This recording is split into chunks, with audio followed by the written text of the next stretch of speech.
Hey there, is family really forever? You hear that all the time. You hear all these gurus and people that are very successful, and you ask them that, when asked the question, what's the most important thing in their life, they kind of say family. But sometimes their actions don't really reflect that. That's what we're going to talk about today on UncleLuckyLarry.com. So stay tuned, and we'll let you understand a little bit about my thoughts on this subject. So I read this quote by Chuck Palahniuk. He's the guy that wrote the book, The Fight Club. Okay, and what he said in there is we all die. So the goal isn't to live forever. The goal is to create something that will live forever. And I really identified with that. I thought that makes total sense. So what will live forever? Well, a book, piece of art, a family legacy. A reminder that the world will have of the life that you led, what you brought, what you took, what you left. Okay, so let's talk about this a little bit today, because what I see happening out there is I see our kids growing up in a world that kind of looks like this. They get into their teens and they get away from us as parents. My wife and I have 7 kids that we raised, and now we have 10 or 11 grandchildren, and those are really fun. So hang in there, it's worth the wait. I'm rather proud of the fact that I didn't kill one of my kids. There were some times that were pretty challenging, I got to tell you. I remember having lunch with a good friend of mine, and I was just lamenting my fathering skills. And I said to him, I just don't get it. I don't know how to raise these kids. I go, what works on one child has the exact opposite, effect on another. And I said, what am I doing wrong? And how can I be a better father? And he looked at me and he said, I'm glad you asked me, because I've done a lot of research on this and a lot of soul searching. He said, I've read all the books. He goes, I've bought all the videos and I've watched all the lectures. He says, I've been actively involved in 3 different churches in my lifetime. And there I learned and tried to help others. And he said, here's what I know. This is what I can absolutely tell you about being a father today. He said, on one extreme, you shave their heads and you send them to military school. He goes, I don't recommend that. He said, on the other extreme, you buy them all the booze and drugs and alcohol that they can consume, and you consume it with them. And he said, I don't recommend that. But he said, Larry, if you're anywhere in the middle, your kids are going to be fine. And I went, oh, man, I know I'm in the middle of that. So that felt pretty good to hear that advice. The other thing he told me is he said, there's one cardinal rule. You can never say my way or the highway, because the kid will always choose the highway. And once they are out of your world, you've lost it all. And now they're subject to learning from many of the losers that are out there in the world. And they many times will fall prey to things like drugs and alcohol, and they'll go down and make wrong decisions and easy decisions. And this can happen very early on in your life. It can happen, when you're 18, 20, and as you move on, pretty soon you're 30.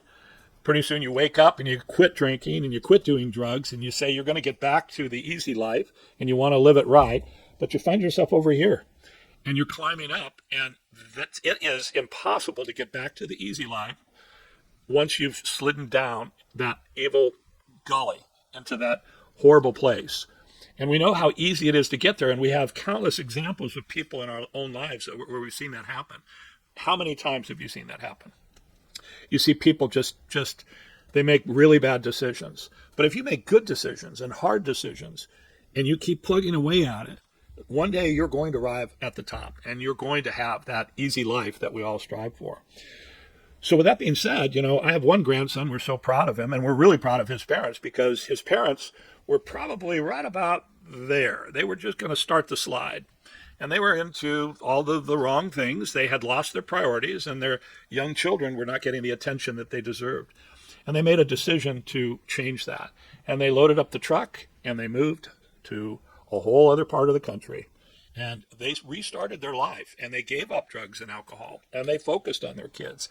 And suddenly these 2 boys started to grow and recognize that this is an important map, and you have to make tough decisions. And the one boy right now is going to be a junior in high school next year, and he's playing on football, and he is the best tight end they've seen in a long time. He's getting text messages and invitations to all the universities. They're trying to recruit him at this point. So do you think I'm proud of him? Hell yeah. He made great decisions. And what's in his future? Probably a lot of fun playing college football, and then after that comes the NFL.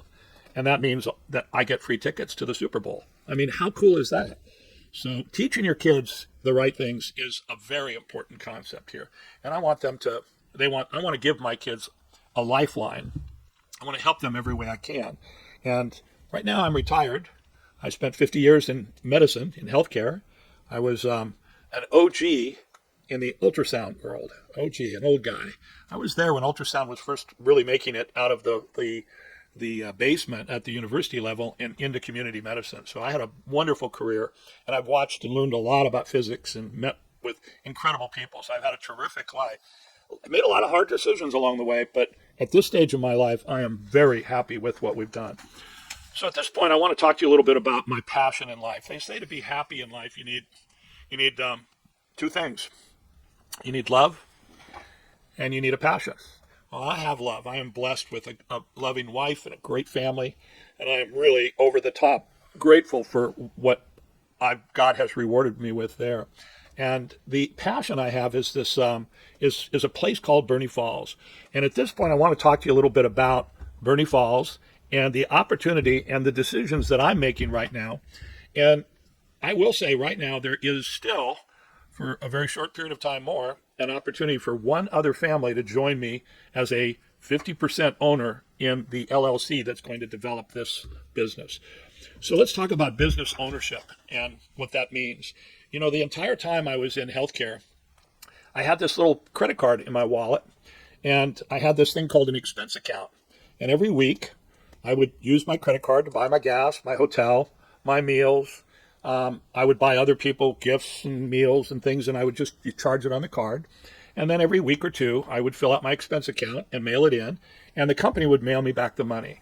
And that was something that I want to continue. With that business relationship, the business was allowing me to live a much better lifestyle. I ate at some very nice restaurants, and I drank some very nice wine with some very cool people. And I couldn't believe at one time that they were actually paying me to do this. It was a dream come true.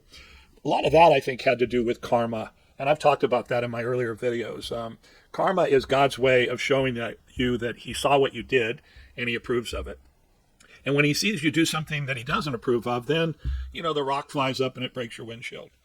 And little door ding in your car when you get back from the store that you look at it and you go, where did that come from? I really believe that if you check and you really connect the dots, you'll see you did something wrong.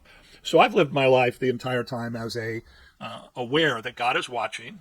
I know what he wants and what he expects and what he likes, and I try to please him.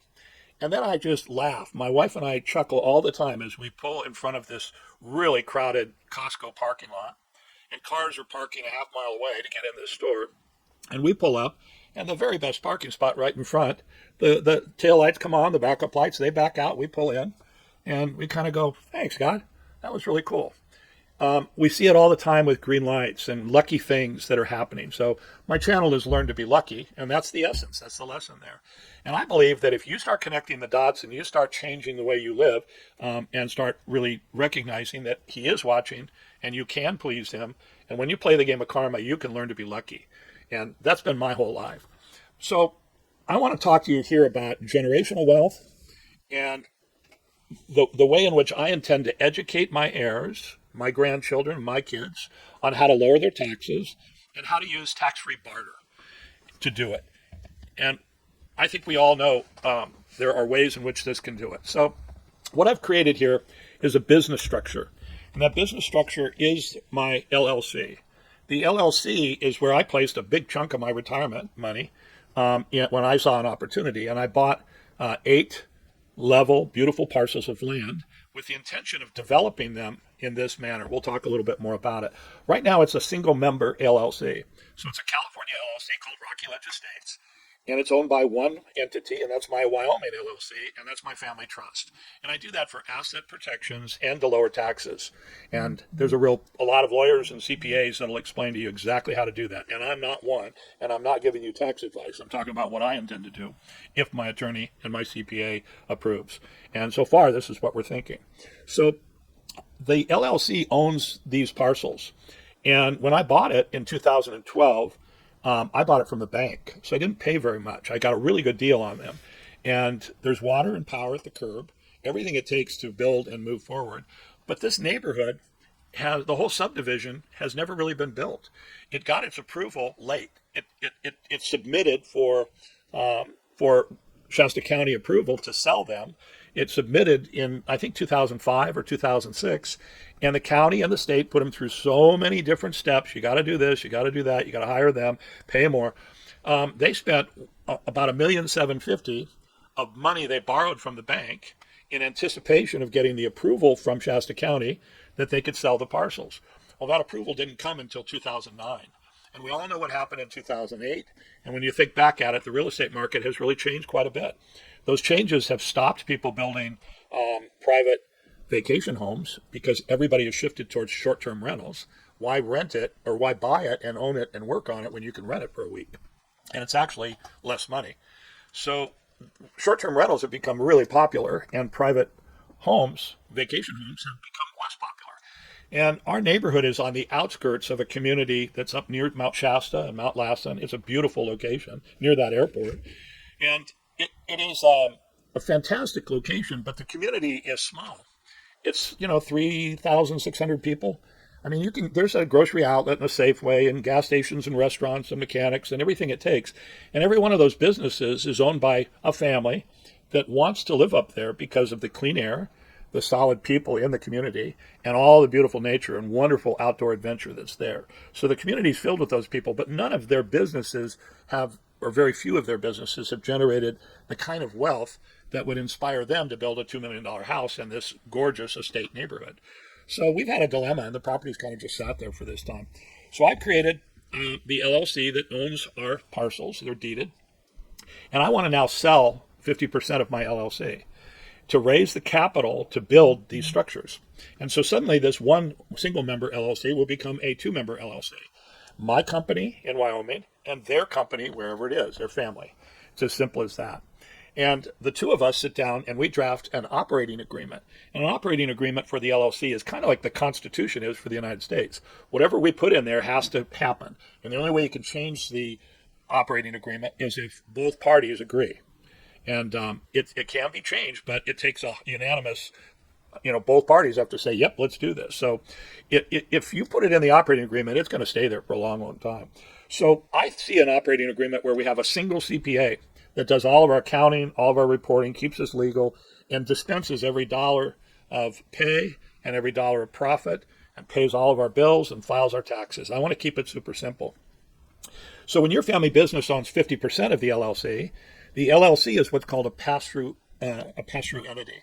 And so the LLC will pay for its business expenses, and then whatever is left is profit, and you split that in half and you give one to each family.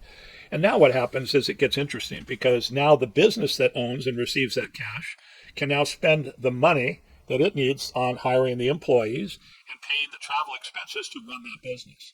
You are now in the travel industry. I kind of refer to that second company. You might even want to call it, I think the name's available, but Next Generation Travel. And now you're in the travel, short-term rental, real estate market. Your money is now invested in real estate. And, Mark Twain put it best. He said with real estate, he says, buy real estate. They stop making the stuff. Well, this is some of the finest real estate that California has right now. And I'll tell you why. We have 2.2 million acres in our backyard. That's incredible. Our backyard is never going to change. So imagine owning property where you can get on your horse or your motorcycle and just ride right into the backyard. Here's what it looks like. You can see it's a subdivision. That's the approved map. It's all legal. It's all ready to go. This is Highway 299 right here. And up here is an entrance, a gated entrance that'll come off of 299. And it goes right here to this parcel. We own that 11 and a half acres. And that's where the clubhouse will be. And that's where a private short-term rental will be. And that's where a separate residence, they call it an accessory building, will be for our on-site concierge. Because I don't want to go there unless I'm on vacation. So we're going to employ a concierge to manage the whole thing for us. So neither of us need to go there. This is a real cool approach to it. So, if you look into buying real estate, they tell you to look for these things. They say you really need to make sure you have water available. There are entire subdivisions in Arizona and Southern California that you can't get a building permit because you can't get water. How much of a problem is that? You're going to truck your water into your house so you can take a shower? No, that's ridiculous. Pitt River Valley is what they call this valley that our property is located in. And we're near Burney Falls. Burney Falls is world famous. Theodore Roosevelt said it's the eighth wonder of the world. And the reason he said it's the eighth wonder of the world, it's one of the only waterfalls in the world where it never changes. Every single day, it looks the same. The exact same amount of water is coming through these lava tubes and over that waterfall every single day. And that, when he saw it in 1909, it looks exactly the way it does today. So you got to think about that for a minute. How could a waterfall not change? And I've thought about it, and I'll tell you the answer. It's because there's so much water underground, and that's where it's coming out. So that waterfall is a baffle. It's what's controlling the flow of water. This valley, the Pitt River Valley, is the third largest aquifer in the United States. It is the Indian tribe that lived there was called the Ajamawi, and that literally means where the water begins. And so for centuries, Indians in California knew that that's where their water started. It comes from the snowmelt off of Mount Shasta, 14,500 feet. It's a big, beautiful mountain. And I don't know if you've ever been around mountains like that, but it's really cool. You always can look in the horizon and see it. And you want to know which way north is, just look up if you see Mount Shasta. It's about an hour drive from our property. So when you want to go skiing, you go there. And in the summertime, that's really cool to take the kids, and you can take bikes and they'll take you to the top, and then you ride mountain bikes down the mountain. The views are spectacular. To the south of us is Mount Lassen National or Volcanic National Park. And that's very much like Yellowstone. I've been to both. Yellowstone has Old Faithful and has a few really cool features, but it also has a gazillion people. I mean, and they're stupid. You know, you're driving along and all of a sudden they stop because there's a squirrel and they want to take a picture of the squirrel. Very frustrating. Lassen is quite different. It has all the trails, the lakes, the beautiful things, and it's a wonderful park, and people will come there to see it. People will come to see Burney Falls. So when it talk about water, we have a giant new water tower that was built specifically for our subdivision by Del Oro Water, and we have a 1-inch water main at the curb waiting for us to hook up our estates, our houses. So we have to buy a meter. It's all in our projections, and then a 1-inch water meter is huge. And there's fire hydrants all through the subdivision. It's all been approved by the county. And our next door neighbor is Cal Fire. They're literally a couple parcels towards town. So then you want to look at air quality. And clean air is really important. And this is a really good elevation. It's about 3,300 feet. And so the air in the Sierras, and what I love about it, I lived in Southern California most of my life, and we had this thing called a marine layer. And in the morning, you would have fog, and by about 2 o'clock, it would partially burn off, and you'd get some sunshine. But that fog combined with the pollutions created smog.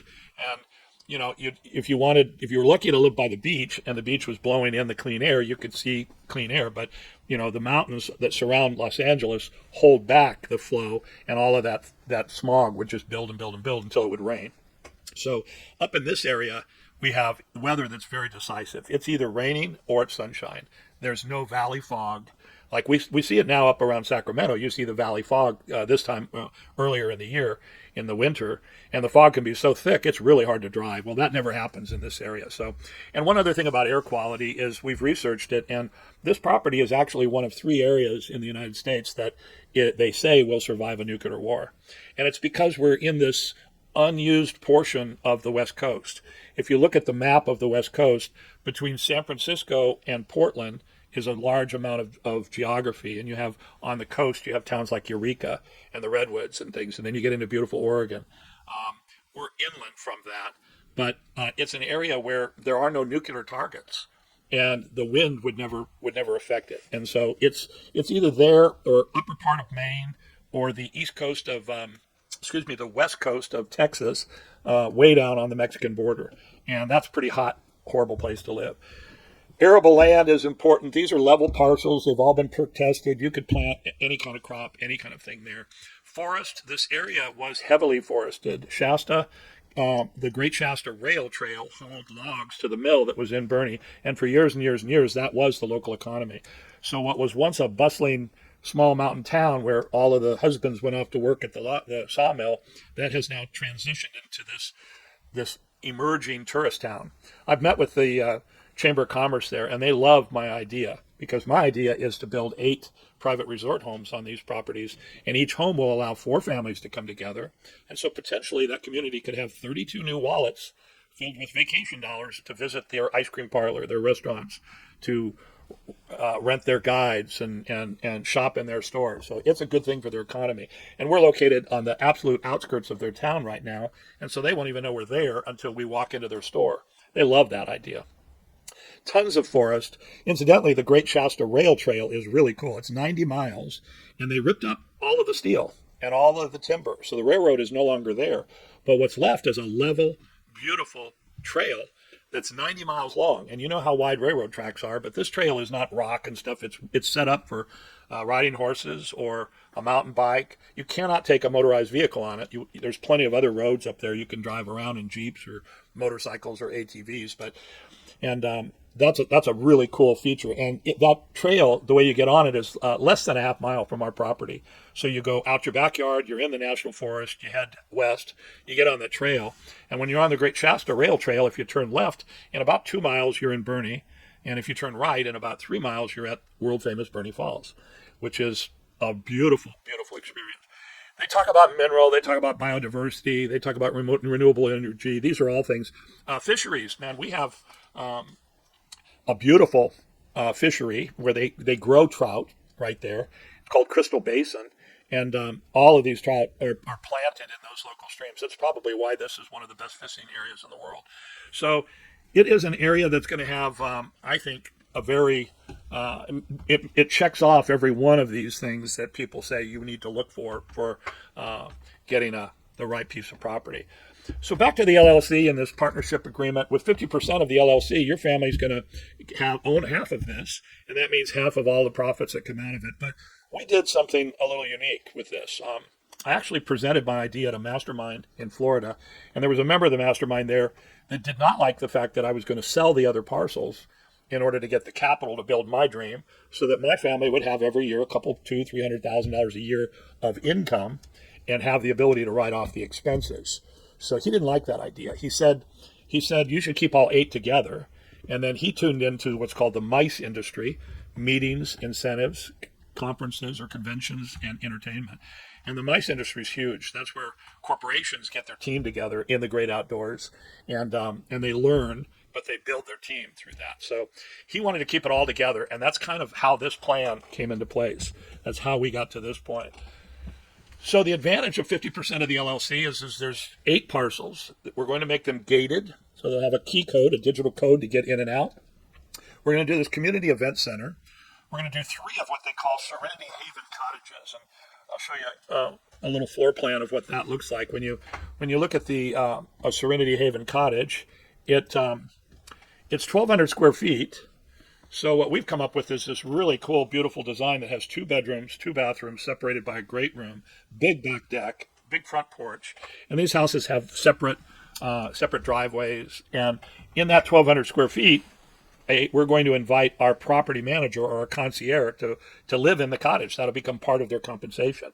And we're going to build 3 because one of those cottages will belong to my partner, and the other will belong to my family. And we'll be able to use that or give it away, do things with it. The Shasta rules are that you can only rent one property using the short-term rentals. And so we're going to rent our large 4,300 square foot private resort homes, and that is the primary focus here. But our property, like I said, has direct gated entrance off of Highway 299. You know how cool that is?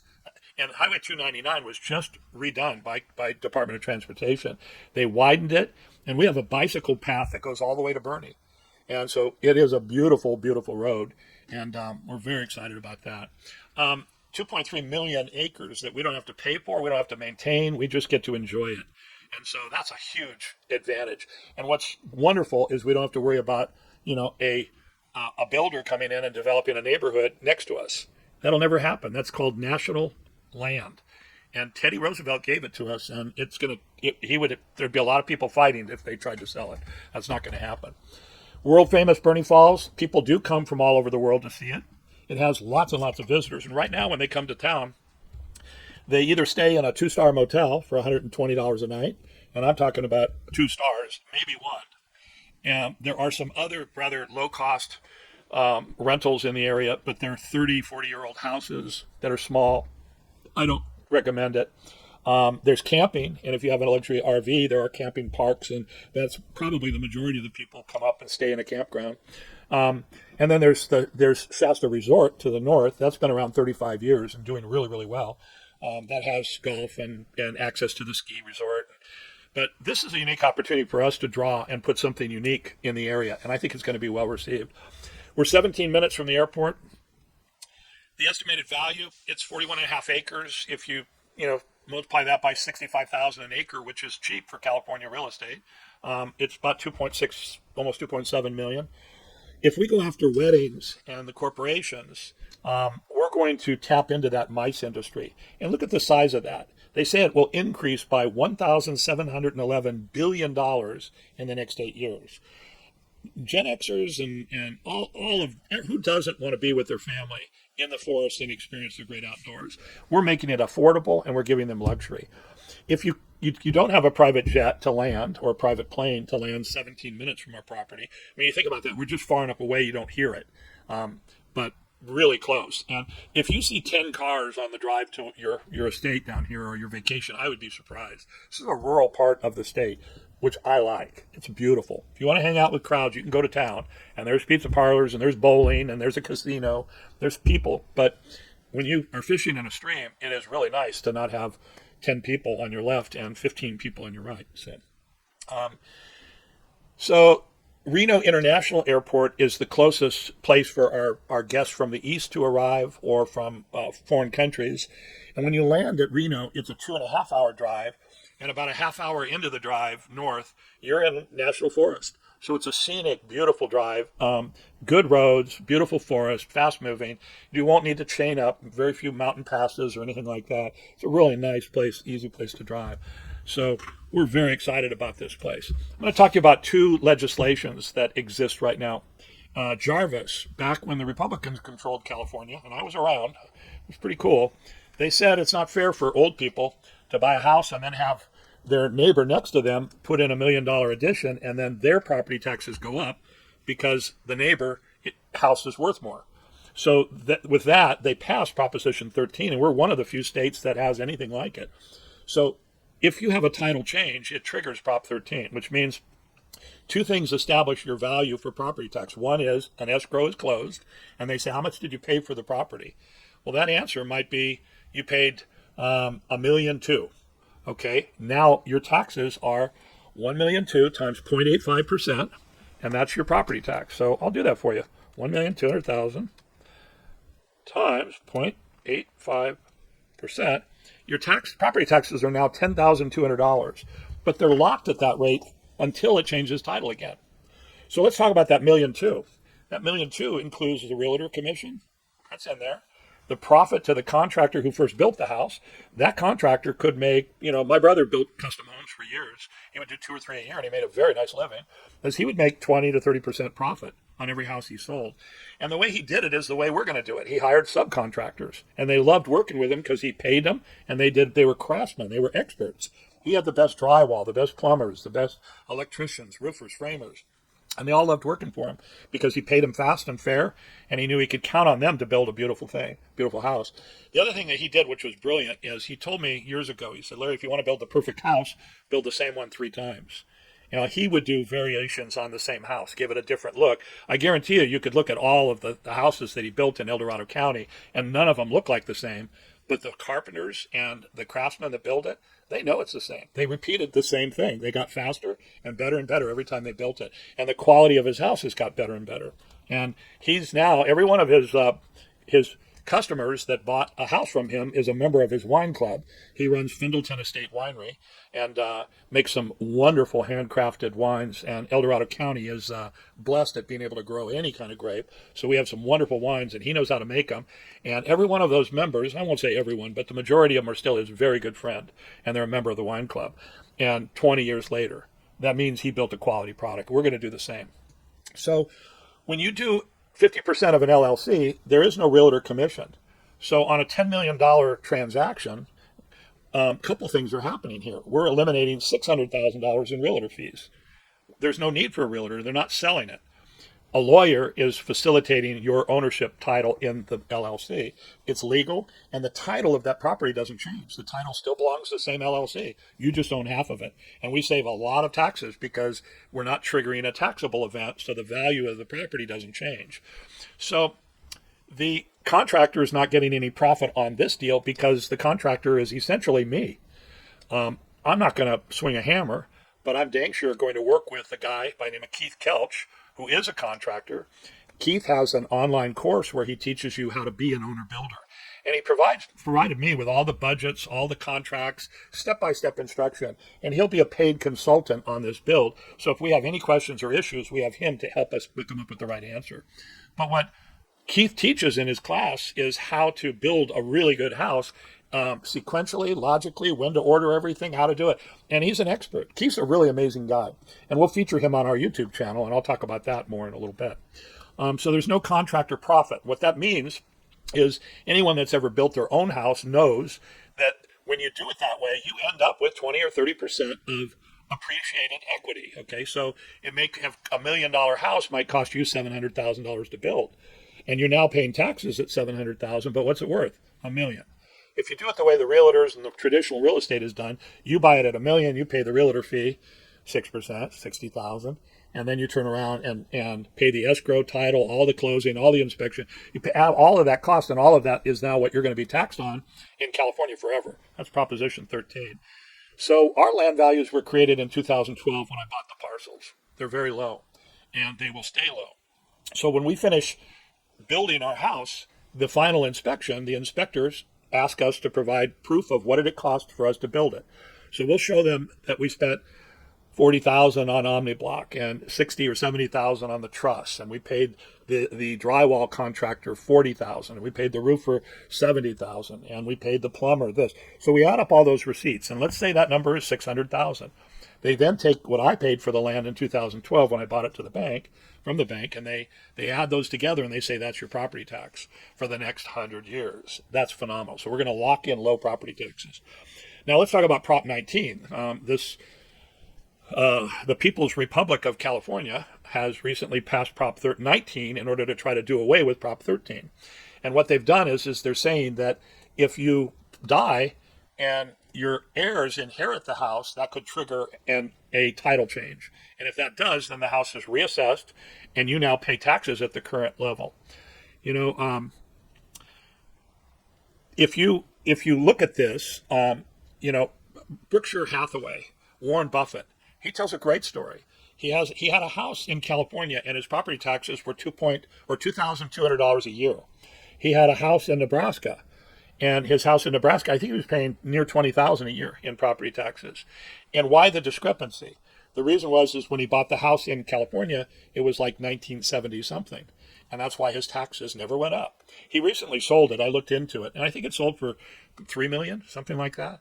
But he wasn't paying taxes on it at $3 million. He was paying taxes on it for when he bought it in that time. So there's ways to get around Prop 19, and that's part of our whole strategy. It turns out that if you own it as a stock in an LLC or an entity that owns your property, and you only own 50% of it, then there's no trigger change when it changes title. And there's ways to make it last in and deal with the perpetuity clause of a trust. There's ways to make this thing last and last and last. All trust, if you read the fine print, and I have, they say that the trust is over when the last living beneficiary of the original trust reaches the age of 21. Then the trust is gone. Well, that's not that many years. And when that trust is gone and the title changes, the state steps in and you're now paying a whole lot more tax. Now, we formed the LLC, and in California, we pay them $800 a year. And that's what it costs for us to record and try to do business here. When that LLC does a pass-through of that income, one to your company, one to mine, that pass-through income is then tracked to the new company, and the new company then has to account for it. So that's how pass-through works, and that's how passive income works for families. That's why this is our strategy here. I just realized I need to bring this down just a little bit. Let's talk about short-term rentals in Shasta County. The policy was updated, and it was approved in 2020, and it's very, very clear. They allow it. And I've met with the Shasta County Planning Department, and they said as long as you have one contract per parcel, it doesn't matter how many people live there. You design your septic system based on the number of bedrooms, and then it doesn't matter how that works. So we've been approved. It's a solid contract. There's very little likelihood of that being changed. Now, when you do hear about short-term rentals being banned in popular places, it's because of the noise. It's because of the disruption of the group that's renting it for the night and on vacation has on the neighborhood. It's the noise. It's the added parking in the neighborhood. It's all of those things that are violations, and they disturb the neighbors. The neighbor who bought there thought it was a neighborhood, and suddenly it turned into a party next door, and it happens week after week. So they get really upset with it. But our houses are they're soundproof, and we have 5-acre estates. So they have a 5 or a 10-foot setback between the property next door, a little walkway to the backyard, and they have parking for 2 cars in the driveway. We have 5 acres of parking through a gated entrance. Bring your horse trailers, your boats, bring your horses, bring everything. It doesn't matter. Once you go onto the estate, it's free parking, and your stuff is secure, and that's a really nice thing. And we're unlikely to have any complaints from neighbors because we have a centralized courtyard, and our courtyard is surrounded by soundproof walls. So when people sit around the fire pit, which you have to do when you're on vacation, you don't have a fire pit, it's not a vacation. And what better place to tell stories to your grandchildren than around a fire pit? So you have to have that. So we put it in the center of the courtyard so you can stare up at the stars, watch the smoke going up, and you can laugh till all night long. Make as much noise as you want because nobody can hear it. That's our strategy.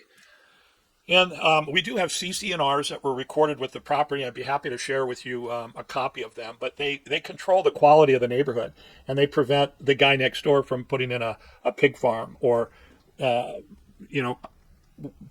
junk in his yard, all of that stuff. Our CC&Rs are really upscale. They're well written. And we don't have an HOA. I had an opportunity about 6 months ago. I was riding back from the mastermind in Florida, and I sat next to an attorney. His wife took the aisle, he took the middle seat, and I was at the window. And I had him trapped there for about 3 hours between Austin and Sacramento.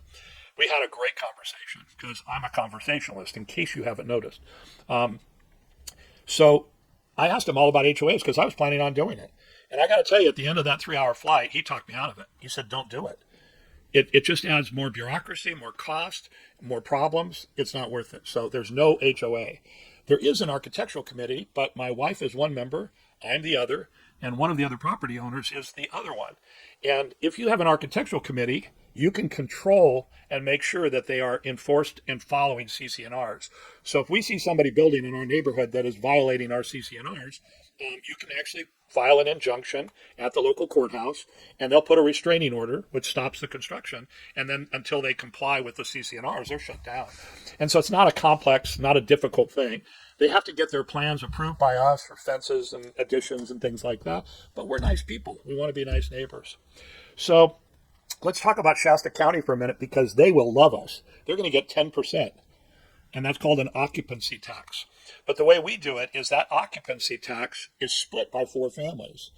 10% on a $7,000 a week rental is $700. Divided by 4, a lot less. Very affordable. Now remember, we collect and pay that fee, but we don't pay it. We keep the $7,000. We collect the $700 from them, and we give it to Shasta County. We do the same thing with our cleaning. The cleaning fee is $350. Now, we probably aren't going to spend all of that money when we hire our cleaners give them the supplies and everything it takes to clean these houses. So we'll make a little bit of money on the cleaning. And then we do another thing called a resort fee.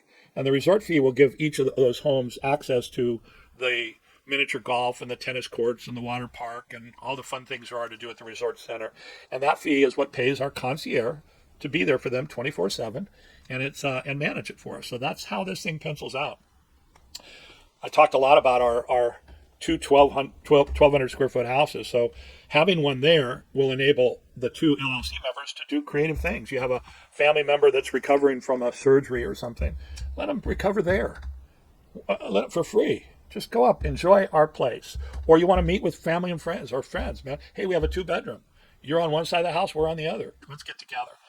That's why I'm building these. Where I'm at right now in El Dorado County, they allow them.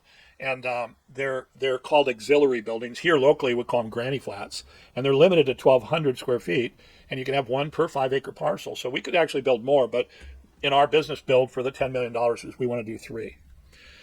So I want to talk last about that barcode. I hope you'll scan it, and I hope you'll join the I Want to Go. The I Want to Go is a Facebook group. It's private. It's on our website, Uncle Lucky Larry. And Uncle Lucky Larry is this channel you're listening to, and it exists to promote our business in social media.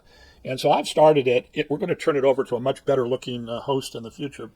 And we're going to feature the construction. So the first year will be us showing these skilled carpenters and craftsmen constructing these highly energy efficient, eco-friendly homes.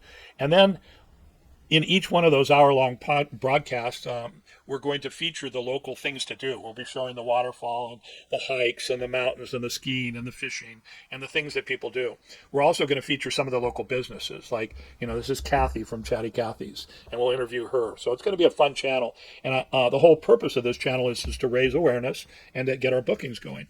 And that channel will be asking everybody every week to subscribe and to join Uncle Lucky Larry on Facebook and become a free member. And that way they'll get a copy of the fun things there are to do up there. We have ebooks that will be given away.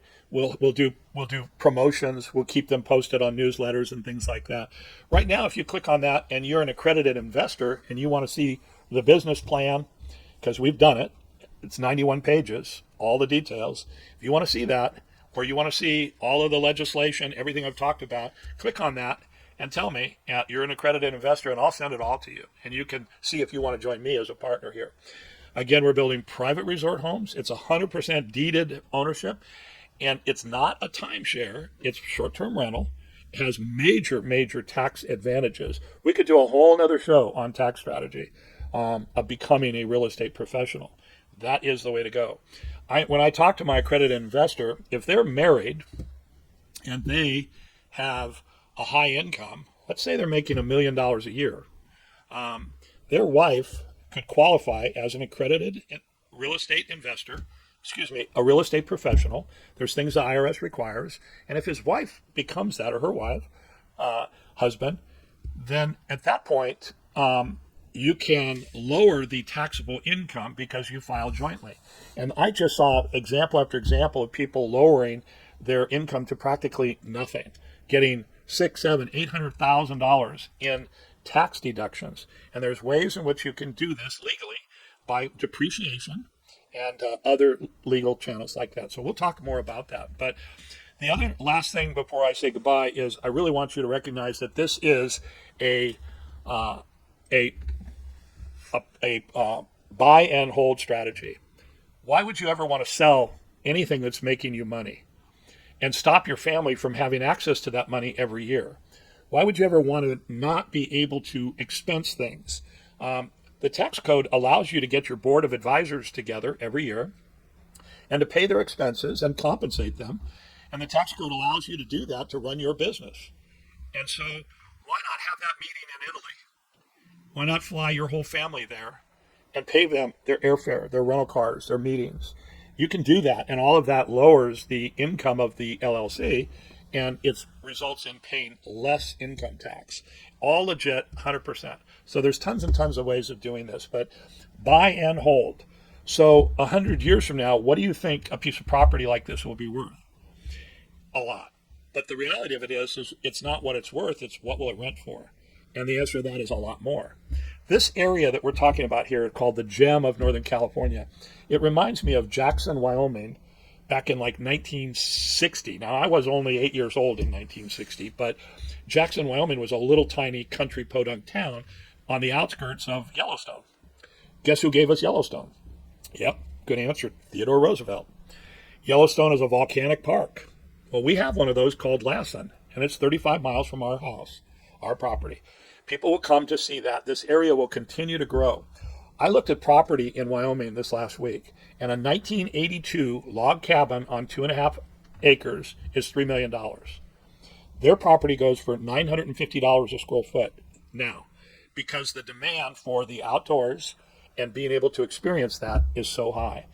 I looked at their at Jackson now, and I looked at the distance to the airport, and it's a long ways. You land way up in the north, and you have a long ways to drive to get to the town. They have a local airport too, but you look at things like winters. Their winters are horrible, cold. We have 4 beautiful seasons. Our latitude is the equivalent of the Mediterranean, and so we have 4 beautiful seasons. The falls are gorgeous with fall colors and cool nights and warm days. And winters are wonderful. We will get a little bit of snow, but we have all the winter sports, and we're talking Mount Shasta. Now, you want to do something really exciting, rent a helicopter and have them drop you at the top. You can do that. You can ski out of bounds. You can have a phenomenal skiing. Or the park just doubled in size. And unlike Tahoe, there's not the giant crowds and long waits to get on a chair. It's a really beautiful ski park and inexpensive. Same thing with golf, all kinds of things like that. I mean, it is gorgeous up here, very few crowds. And when you go into a restaurant, it's not hard to get a reservation, and the food's great. And you can tip them more, and they're nice people. So that's why we're doing this. I see this as my legacy. I want to leave this to my kids. And so when I pass, someone will take over our trust, our estate, and they'll manage it. And then when they pass, they hand it down to their next one. They call it lifelines for loved ones. Do you know what it would be like for my grandson to have a college fund when he's ready to go to college, already paid for by our business? Do you know what it would be like for my granddaughters to have a company car, to get them involved in promoting our business? Maybe their job is just talking to corporations and trying to get conventions and small educational groups and church clubs and things to put together a group event where they rent the whole park.